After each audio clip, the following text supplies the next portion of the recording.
Hello everyone, welcome back. We have some big pieces of NHL news to discuss. We have another trade to discuss as the Montreal Canadiens and the Winnipeg Jets have hooked up on a deal. We also have a big coaching change as the LA Kings have fired head coach Todd McLellan and brought in a new interim head coach for the time being. And there's also a lot of talk that the 2025 World Cup of Hockey type thing is going to be announced later today, and we're also going to get some announcements about the Olympics. We'll get to all of that coming up right now.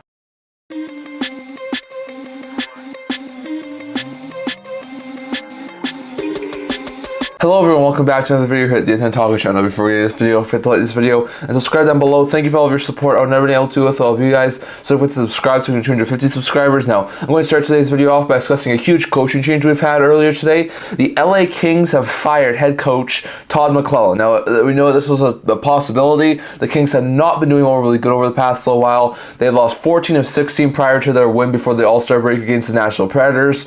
They had been falling quite frequently, I might add. They've not looked overly good. McLellan really brought a lot of stability to this team. He helped this Kings team get to third in the Pacific in back-to-back years, only to lose to the Edmonton Oilers and earn one in each of those years. So it just seemed like he sort of lost the locker room. He has been the head coach of the LA Kings since April 16th, 2019. Priorly, he had coached for 7 years in San Jose and 3 years in Edmonton. But he did definitely spend a lot of time in LA. I think he did have a one-year contract extension in place that would have kicked in next year for just the next year's season. So I do think there was a contract extension in place for McLellan, but that's now going to be gone with him being fired. So really interesting move here by the LA Kings. It's a decent move. Like I said, McLellan is a really good coach. I thought they would have possibly not fired him, given the fact that he won the game going into All-Star break. I thought if there were to have some pretty bad games going out of the All-Star break, maybe they would have considered firing him again, but I thought he probably was safe after beating the Nashville Predators, but they do want to making a move. So really interesting stuff there for the Kings, who fired Todd McLellan. And then they promote assistant head coach Jim Hiller to the head coaching position. Now, Hiller's been around the NHL for a while, being an assistant head coach. He was assistant head coach in Detroit from 2014 to 2015.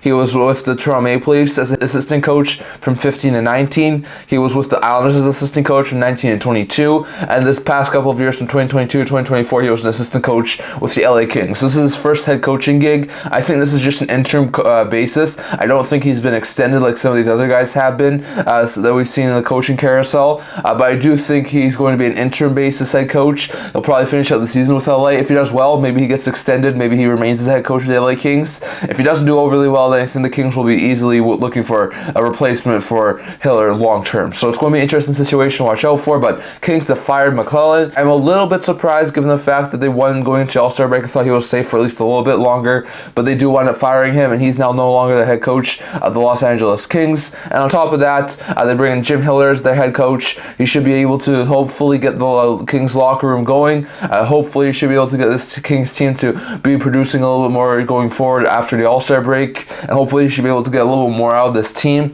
And on top of that, I think it's a decent addition there, but I also think it's an interim basis addition. And I think long term they're probably going to try to figure out someone else. But we've had a ton of head coaching moves this year. In Edmonton, we saw Woodcroft be fired. In Minnesota, Dean Evison was fired. St. Louis, Berube was fired. Ottawa, DJ Smith was fired. There might have been one or two more, I can't remember at this point in time. And now we have McLellan being fired in LA. So really interesting move there. We'll have to wait and see how this does for the LA Kings, but McLellan's fired, and now the Kings are going to have to move on without him as head coach. And then a really interesting piece of news, we have another trade to discuss. We talked about a trade yesterday. We talked about how the Lindholm trade could affect a Monahan asking price. We said that there was a very likely possibility that I could see Monahan command a first-round pick in yesterday's video after the Lindholm trade, and how it sounded like there were maybe some possibilities from a couple of people that it was a very likely possibility that he could get a first-round pick.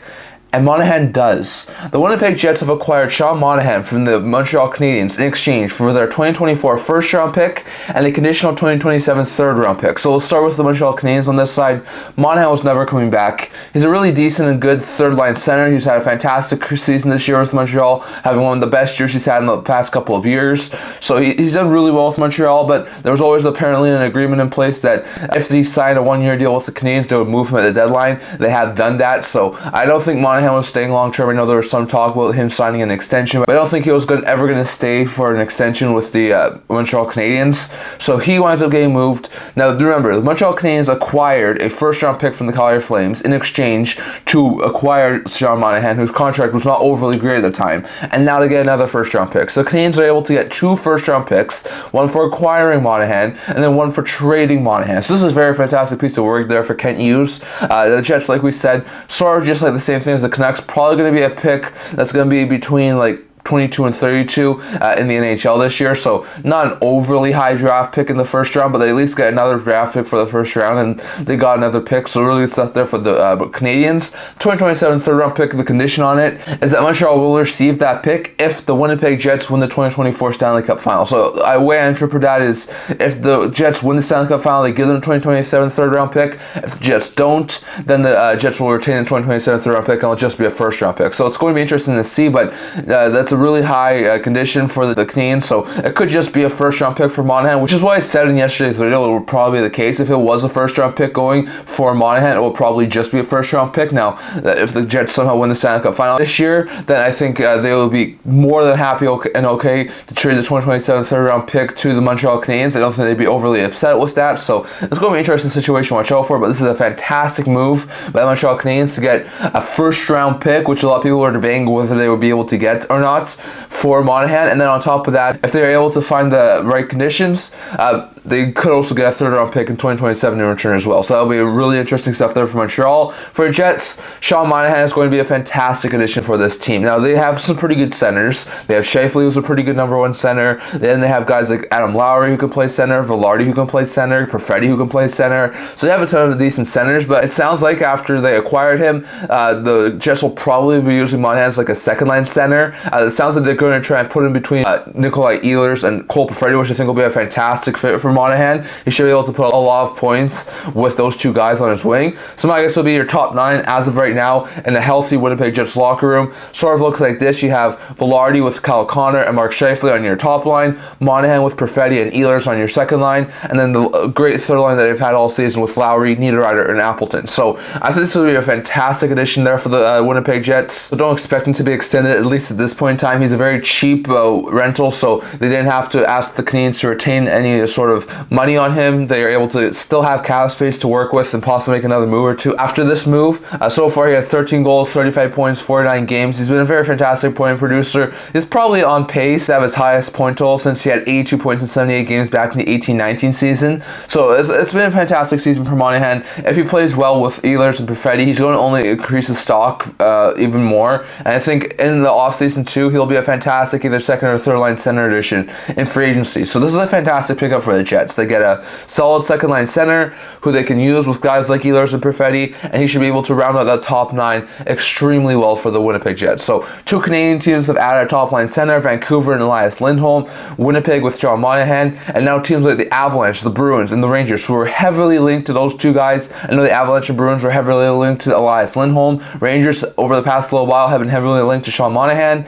They now miss out on both those guys, and now it's going to be interesting to see what the Avalanche, Bruins, and Rangers do to try and improve their center depth before the playoffs. But I think this is a good trade for both sides. In my opinion, I think the Canadiens do come away with the victory here on this day, just given the fact that they are able to get a first round pick and a condition that could potentially get them a third round pick as well. So I think that the Canadiens come away on top here as getting a huge return package for a solid player like Monahan. But if Monahan helps the Jets win the Stanley Cup and is a very fantastic, solid producer on the second line for the Winnipeg Jets, I think this will be a fantastic deal for them as well. So this is a really good deal in my opinion for both sides. Jets get a fantastic top 6 center and Sean Monahan, who should be able to fill it in extremely well with guys like Ehlers and Perfetti on the second line. Well, the Canadiens are able to get a first round pick in this year's draft for him and a conditional third round pick that will be transferred to them if the Jets wind up winning the Stanley Cup this year. So we'll have to wait and see on that. But that was a fantastic move for both the Canadiens and the Jets, and trade season's definitely upon us. We're going to have some more trades hopefully over the next little while. We're still in the All-Star break portion of the schedule right now, so probably not going to get very many more trade updates over the next, I would say, 3 to 4 days. But after that,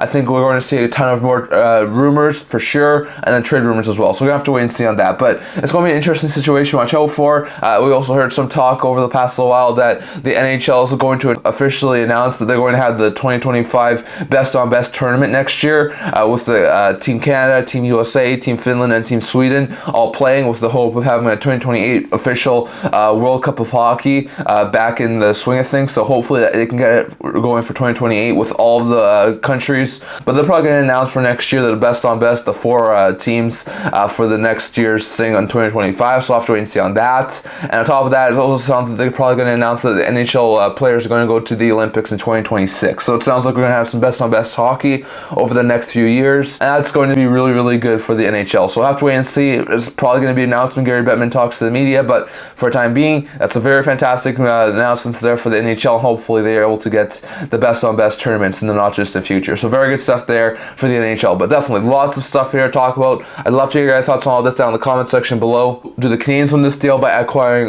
the first round pick and a conditional third? Do the Jets win this deal by adding Sean Monahan? Definitely. Who do you think won the Canadiens-Habs deal? Let me know down in the comment section. Is McLellan being fired the right move for the Kings? If so, do you think that Jim Hiller will be able to take this team to the next level? And if Jim Hiller is not a long-term fit as the head coach, who do you think they could go after in the offseason? Definitely have to hear your thoughts on that. And are you excited for possibly World Cup of Hockey to take place and not just in future? Definitely have to hear your thoughts on that down in the comment section below. That's what I'm going to talk about for today. Remember to like this video, and if you're like to subscribe down below. Thank you for all of your support. I'll never know what to do without you guys. So don't forget to subscribe so we can reach 250 subscribers. I'll leave a comment down in the comment section below discussing all that we discussed in today's video. I also have a blog talking about news, rumors, analysis, stuff like that. So definitely check that out. I'll leave a link to that in the description below. And I can't wait to see you guys all for the next video.